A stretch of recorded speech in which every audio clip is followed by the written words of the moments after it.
అది కూడా ఒక్కసారి క్లారిటీగా మాకు కూడా చెప్పాలి. మరి ఎంపీటీసీ ఎలక్షన్ అంటున్నావు, నీకంతే దమ్ము మీ మీ ఎమ్మెల్యే, మీ మాజీ ఎమ్మెల్యే ఉన్నాడు, మీ మాజీ ఎమ్మెల్యే రాష్ట్రం అంతా జరిగింది ఎలక్షన్లు, మరి అందరూ ఎంపీపీలను చేసుకున్నారు. మరి తోపు ఎందుకు ఈ విధంగా 8 మంది ఎంపీటీసీలు ఉంటే ఎందుకు మీరు ఎంపీపీని చేసుకోలేనంత చేతగానే దద్దమ్మలైనారని కూడా నేను చెప్తున్నా. నాకు ఉండేది ఒకే ఎంపీటీసీ, నువ్వు 9 మంది ఎంపీటీసీలు మీరు కనుక్కున్నావు, ఒక ఎంపీటీసీ మీకు చనిపోయినారు, 8 మందే మీకు ఉన్నారు. అది కూడా ఒకసారి గుర్తు చేసుకోండి. 8 మంది ఎంపీటీసీలు మీకు ఉన్నారు, నాకు ఒక ఎంపీటీసీ ఉన్నారు. నేను రాజకీయం చేయాలా, ఎంపీపీని చేసుకోవాలంటే నేను పోయి ఎక్కడ చేసుకుందు, సాక్షాత్తు నువ్వు కాదు కదా, జగన్ కాదు, జగన్ నాయన్ని వచ్చినా కూడా చేసుకునే శక్తి నాకుంది. నీ ఎంపీటీసీలు ఉన్నా నేను మా కండవాలు వేసైనా చేసుకుంటా. కానీ అంత నీచ రాజకీయాలు నేను చేయదలుచుకోలేదు. ఎంపీపీ ఎలక్షన్ వద్దనే అనుకున్నాం. మీ వాళ్ళే రెచ్చగొట్టి మీ సైకో చిన్న సైకో అయినా తోపు వచ్చి ముందు రోజే ఆయుధాలు పెట్టి 3 బీసీలను కూడా ఇక్కడ పంపించి విప్ జారీ చేసేకొచ్చింది. అదెందుకు చెప్పలేకపోయినావు నువ్వు? ఆ రోజు గొడవ కారణం ఎవరండి? ఎక్కడ ఆయన తోపుండి వీళ్ళని పంపిస్తాడా? మరి వాళ్ళ బ్రదర్స్ని పంపించాల్సిందా? ఈ గొడవలు పెట్టేదే కాకుండా ఎంపీటీసీలు 8 మంది నీ సింబల్ మీద గెలిచారు. ఆ ఎంపీటీసీలు నీ దగ్గర ఉన్నారు. మరి తీసుకొచ్చి ఎందుకు నువ్వు ఎంపీపీని చేసుకోలేకపోయినావు? మరి ఎక్కడో పోయి దాచుకున్నావు. దాచిన తర్వాత కరెక్ట్ టైంకి పోలీస్కి ఇవ్వాలి కదా. దాదాపు 100 మంది పోలీసులను ఎస్పీ గారు పెట్టారు ఆ రోజు. బాగే పలుతావా నువ్వు? 11 గంటల 10 నిమిషాలకు నువ్వు హాల్లోకి పోలీస్కి హ్యాండ్ ఓవర్ చేస్తావా? అంటే ఎలక్షన్ జరగకూడదు, ఈ రకంగా జగన్ దృష్టిలో నేను పడాలా అన్న ఆలోచనతోనే ఈ మాజీ ఎమ్మెల్యే చేసిండేటి ఒక్కసారి మీరు కూడా పక్కన వాళ్ళని అడిగి తెలుసుకోవాలని కూడా చెప్తున్నాం. టైం అయిపోయినాక వచ్చి కథలు వెళ్తావా నువ్వు? ఏం చెప్తావు? ఎస్ఐఎంకి ఇప్పుడు దీంట్లో వీడియో కాల్లో ఛాలెంజ్ చేస్తానయ్యా నేను, నువ్వు బైబిల్ మీద నువ్వు ప్రమాణం చేయగలవా? నేను కాన్పాక మీద ప్రమాణం చేస్తా. ఎస్ఐ గారే నాతో వీడియో కాల్ మాట్లాడిచ్చినారని నువ్వు ఛాలెంజ్ చేయగలవా? చెప్పనివన్నీ నువ్వు కూడా ఒక మాజీ సీఎం ఆ విధంగా అంత దారుణంగా అంత దుర్మార్గంగా మాట్లాడడం కూడా అది కరెక్ట్ కాదు అని నేను జగన్ రెడ్డిని కూడా నేను చెప్తున్నా. ఒక చిన్న ఉద్యోగం పట్టుకొని ఇంత దారుణంగా నువ్వు మాట్లాడడం, వీడియో కాల్లో మాట్లాడించుకొని నేను ఎంపీపీని చేసుకునేంత అంత దిగజారే కుటుంబం, పరిటాల కుటుంబం కాదని కూడా నేను చెప్తున్నా. అనవసరంగా పదే చేతగాని మాజీ ఎమ్మెల్యే చెప్పిన మాటలు నువ్వు కూడా విని నువ్వు కూడా పేపర్లు తీసుకొని చదవడం అది కరెక్ట్ కాదు. ఇక్కడ ఏం జరిగిందనేది ఒక్కసారి తెలుసుకోవాలని కూడా చెప్తున్నాం. మరి రెండో రోజు ఏమైందయ్యా మీకు? రెండో రోజన్నా రావచ్చు కదా. అక్కడెక్కడో సముద్రంతో తీసుకుపోయాడంట. అక్కడ తీసుకొని పోయి మేము 10:30, 11 అయితేనే లేదు నేను ఎలక్షన్ బాయ్కాట్ చేశాను అని. నీ చేతగానితనం కదా అది. ఒక మహిళ 4 సార్లు 3 సార్లు ఓడిపోయినాడు ఆయన. ఆ చేతగాని దద్దమ్మ ఈరోజు ఎంపీటీసీ ఎలక్షన్లో సునీతమ్మ అడ్డుకుంటుందంటావు.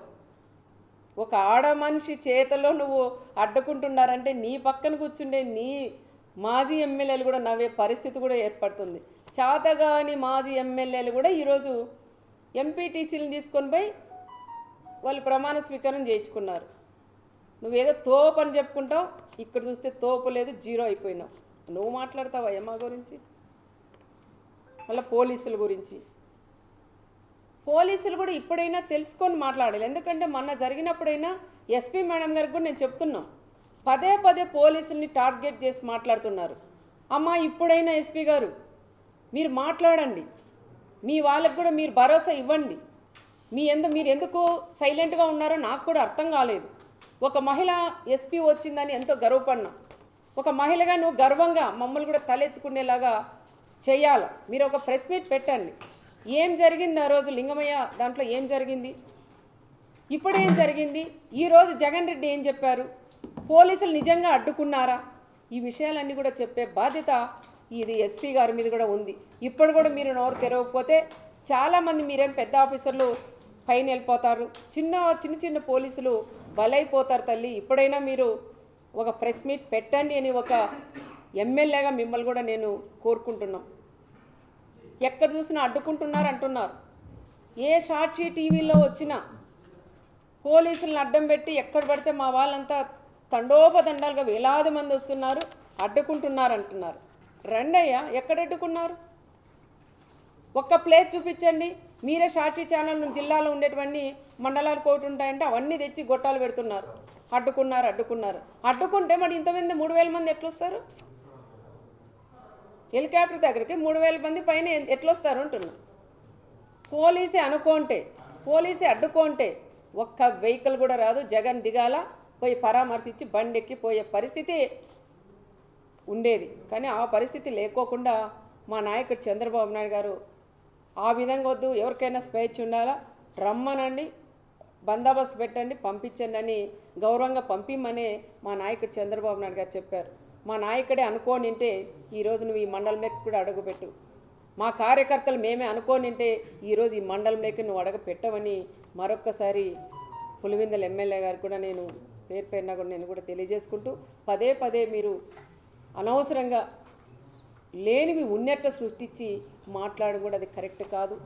ఏది ఏమైనా ఈరోజు మాట్లాడిన ప్రతి ఒక్క వర్డు పచ్చి అబద్ధాలు తప్ప దాంట్లో ఒక్కటి కూడా నిజం లేవు. నేనే అన్న టీవీ ఆఫ్ చేయండి, ఎన్ని పచ్చి అబద్ధాలు. ఏదైనా కనీసం దాంట్లో నిజాలుంటే 1% అబద్ధం చెప్పినా 99% నిజాలన్నా ఉంటే చూడొచ్చు. కానీ 99% కూడా 100% కూడా అబద్ధాలు తప్ప దాంట్లో ఒక్కటి కూడా. ఒక మాజీ సీఎం అయ్యా నువ్వు పచ్చి అబద్ధాలు మాట్లాడుతుంటే ప్రజలు నవ్వుతున్నారు. ఒక్కసారి మీరు కూడా ఆలోచన చేయాలని, ఏదైనా ఇలాగ వచ్చినప్పుడు మీరు కూడా ఏం మాట్లాడాలి ఏం మాట్లాడకూడదని తెలుసుకొని వస్తే కూడా బాగుంటుందని కూడా చెప్తున్నాం. ఈరోజు వచ్చినది కేవలం పరిటాల కుటుంబం టార్గెట్ చేయడానికి, లింగమయ్య ఫ్యామిలీని పరామర్శించడానికి వచ్చినట్లు వచ్చి ఇంత రాజకీయం చేసి ఈరోజు జగన్ రెడ్డి కూడా వెళ్ళారు. ఏది ఏమైనా మా కార్యకర్తలందరూ కూడా ధైర్యంగా ఉన్నాం. ఎవరు ఎన్ని అడ్డంకలు వేసినా ఏది చేసినా కూడా ఎవరు కూడా భయపడే పరిస్థితులు ఇక్కడ లేరు అని జగన్కి కూడా నేను తెలియజేస్తున్నాను. తల్లికి చెల్లికి న్యాయం చేయలేని వ్యక్తి ఈరోజు నా మండలంలో జరిగిన లింగమయ్యకి ఏమి న్యాయం చేస్తారనేది ఒక్కసారి సూటిగానే ఆయన కూడా నేను అడుగుతున్నా.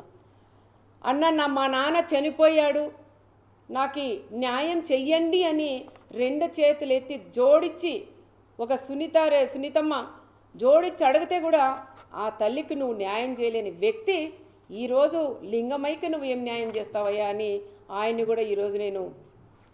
కూడా నేను అడుగుతున్నా.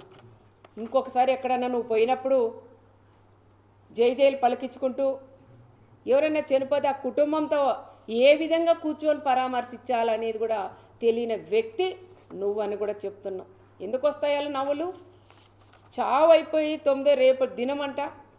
ఈరోజు తను కూర్చొని నువ్వు ముందర మాట్లాడుతూ వెనక నీ వాళ్ళంతా కిలకిల నవ్వుతారా? వాళ్ళు ప్రాణం పోగొట్టుకొని ఆ కుటుంబం ఏడుస్తుంటే నీ వాళ్ళు నీతో పాటి నీకు నవ్వేది తెలియదు, ఏడ్చేది తెలియదు, రెండింటికి సంబంధం లేకుండా నువ్వు అక్కడ కూర్చొని ఆ కుటుంబాలను ఆ విధంగా మీ వాళ్ళందరూ కూడా నవ్వుకుంటూ వాళ్ళని పరామర్శించేది కూడా అది కరెక్ట్ కాదని మరొకసారి జగన్ రెడ్డి కూడా తెలియజేసుకుంటూ, మా గ్రామాల్లో చిచ్చులు పెట్టొద్దు అన్నావు, పెట్టావు.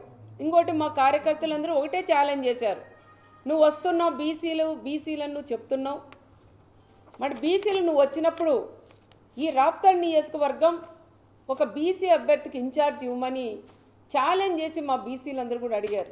కుర్వ కమ్యూనిటీకి సంబంధించిన లీడర్లు అడిగారు, వాల్మీకి సంబంధించిన వాళ్ళు అడిగారు.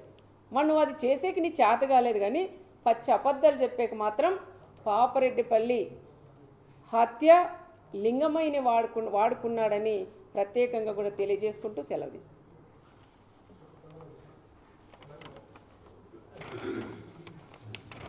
ఒక పోలీసులను టార్గెట్ చేసి మాట్లాడడం, అది బీసీ ఎస్ఐని టార్గెట్ చేసి మాట్లాడడం,